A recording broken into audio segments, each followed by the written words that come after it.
तो इसमें हम श्वासोच्छ्वास की क्रिया विधि के बारे में चर्चा करेंगे। तभी जस्ट पहले अगली क्लास में हम निःश्वसन और निःश्वसन के बारे में चर्चा किए हैं।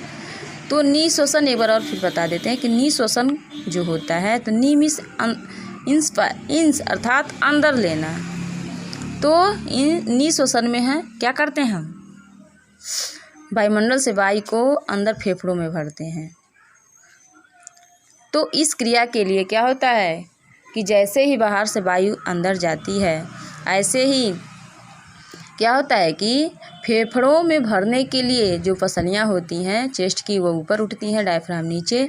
तो ऐसे में फेफड़े का आयतन बढ़ जाता है, और जैसे फेफड़े का आयतन बढ़ता है उसमें बाहर से आई वायु जाके भर जाती है। तो इतनी सारी प्रक्रिया किस में होती है, आपके निःश्वसन में होती है।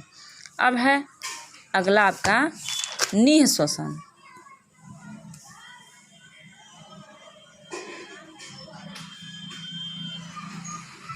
आपका अगला टॉपिक है निःश्वसन।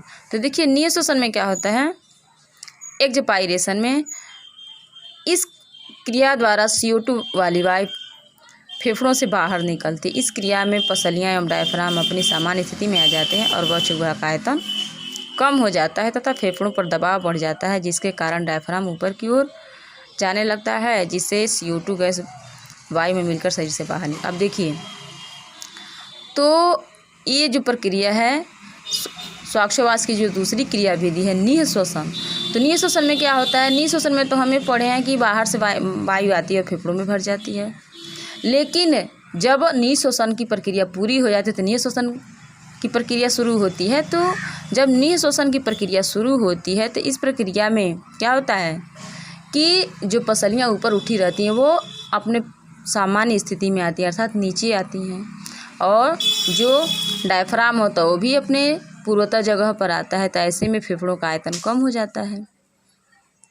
तो जब फेफड़ों का आयतन कम होता है तो उस पर दबाव बढ़ता है, और जो दबाव जब बढ़ता है तो उससे वायु क्या होती है, बाहर निकलती है। बाहर निकल करके फिर वो वायुमंडल में चली जाए। जैसे मान लीजिए हम अगर गुब्बारे में हवा भरते हैं, तो जब हवा भरते हैं तो वो फूलता जाता है, अर्थात उसका ऊपर सिरा ऊपर, नीचे का सिरा नीचे होता है, उसका आयतन बढ़ता है।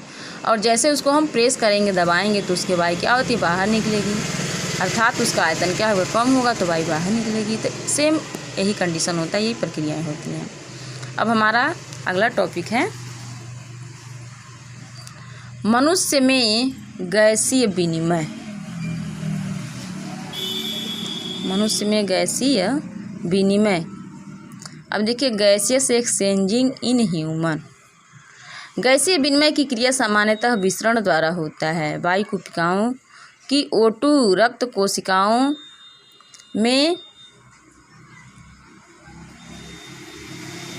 अधिक रक्त कोशिकाओं से CO2 वायु कोशिकाओं में विसरित हो जाती है। अब देखिए विसरण की प्रक्रिया, तो विसरण की प्रक्रिया आपको कई बार बताया जा चुका है। विसरण का, जैसे मान लीजिए जो भी गैसें होती हैं तो गैसों में विसरण का ही गुण पाया जाता है, अर्थात जब भी किसी भी गैस का जो पात्र होता है जिसमें गैस रखा जाता है, जो भी बर्तन होता है, तो उसको जैसे ही हम खोलते हैं तो ऑटोमेटिक स्वतः अपने आप क्या होती है, वह बहुत दूर दूर तक फैल जाता है।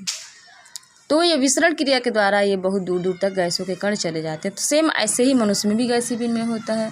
तो फेफड़े में जो बाहर से आती है शुद्ध वायु वो भी चली जाती है फेफड़ों की कोशिकाओं में, और जो शरीर के अंदर की जो भी CO2 होती है वो भी चली जाती है किसमें, जो भी फेफड़ों में रुधिर वाहिनियाँ होती हैं उनमें रुधिर के साथ आती हैं। तो क्या होता है कि विसरण के कारण जो रुधिर वाहिनियों का CO2 होता है वह क्या होता है, उससे बाहर निकल करके वायु कोशिकाओं में भर जाता है, और वायु कोशिकाओं से जो बाहर से आया हुआ वायु होता है उनसे जो O2 होता है वो बाहर निकल करके विसरण द्वारा वो रुधिर वाहिनियों में चला जाता है, और वहाँ से फिर वो शरीर की कोशिकाओं को पहुँचा दिया जाता है। तो इस प्रक्रिया को हम क्या कहते हैं, गैसीय विनिमय कहते हैं। अगला है ऑक्सीजन परिवहन। अब देखिए ऑक्सीजन परिवहन, तो जितने भी कशेरुकी प्राणी हैं सब में जो ऑक्सीजन होता है उसका परिवहन किसके माध्यम से, रुधिर के माध्यम से होता है। तो जो ऑक्सीजन होता है जब फेफड़ों में जाता है तो फेफड़ों में ही रुधिर वाहिनियाँ भी होती हैं, और क्या होता है, वायु नलिकाएँ भी होती है, तो वह वायु नलिकाओं से किस में चला जाता है, रुधिर वाहिनी में। भी जस्ट बताया गया है कि विसरण द्वारा जो CO2 होता है वो रुधिर वाहिनियों में चला जाता है, और रुधिर वाहिनियों से जो CO2 होता है वो उसमें वायु नलिकाओं में चला जाता है। तो जब वायु नलिकाओं में O2 निकल करके, वायु नलिकाओं से O2 निकल करके रुधिर वाहिनियों में जाता है, तो वहाँ वो रुधिर में मिल जाता है, और रुधिर में मिलने के साथ वह उनसे ऑक्सी हीमोग्लोबिन का निर्माण करता है, और ऑक्सी हीमोग्लोबिन के रूप में वो परिवर्तित होकर के क्या होता है, वहाँ से वह रुधिर वाहिनियों के माध्यम से शरीर के सभी कोशिकाओं में पहुँचता है, और वहाँ जाकर के वो क्या करता है,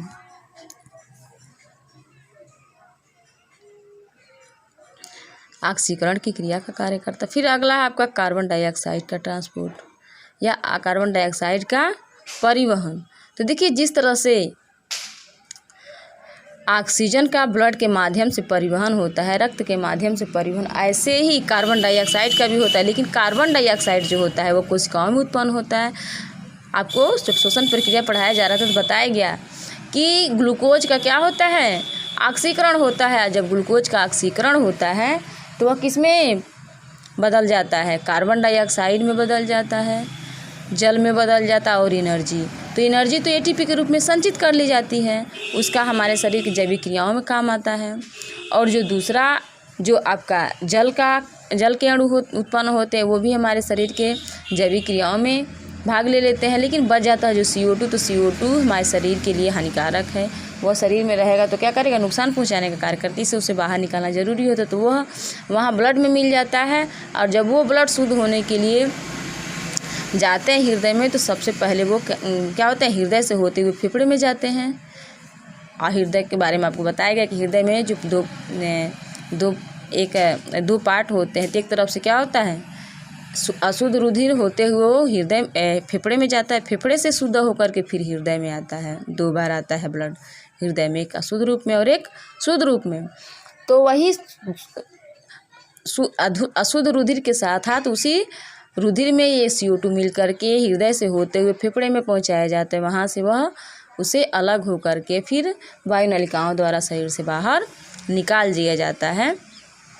तो इस तरह से क्या होता है कि मानव शरीर में या किसी भी जीवधारी के शरीर में जो CO2 का ट्रांसपोर्ट होता है, परिवहन होता है, वह ब्लड के ही माध्यम से होता है। अर्थात ऑक्सीजन का जिस तरह से परिवहन होता है ऐसे कार्बन डाइऑक्साइड का भी होता है। लेकिन बस फर्क इतना ही होता है कि कार्बन डाइऑक्साइड जो होता है वो कोशिकाओं से उत्पन्न होता है। कोशिकाओं में जो भी जैविक क्रियाएं होती हैं, जो भी ऑक्सीकरण की प्रक्रिया होती है उसके थ्रू उत्पन्न होता है। और जो ऑक्सीजन होता है तो ऑक्सीजन को हम कहाँ से ग्रहण करते हैं, वायुमंडल से लेते हैं। और वायुमंडल से लेकर के फिर क्या करते हैं, फिर हमारे फेफड़ों में पहुँचता है। वहाँ से फिर वो शुद्ध होकर के कहाँ चला जाता है, हमारे कोशिकाओं में चला जाता है रुधिर के माध्यम से। तो ये दोनों जो प्रक्रियाएं हैं, ये दोनों जो ऑक्सीजन और कार्बन डाइऑक्साइड हैं, इन दोनों का जो परिवहन है वो एक ही माध्यम से, अर्थात ब्लड के ही माध्यम से होता है, ब्लड के द्वारा ही होता है।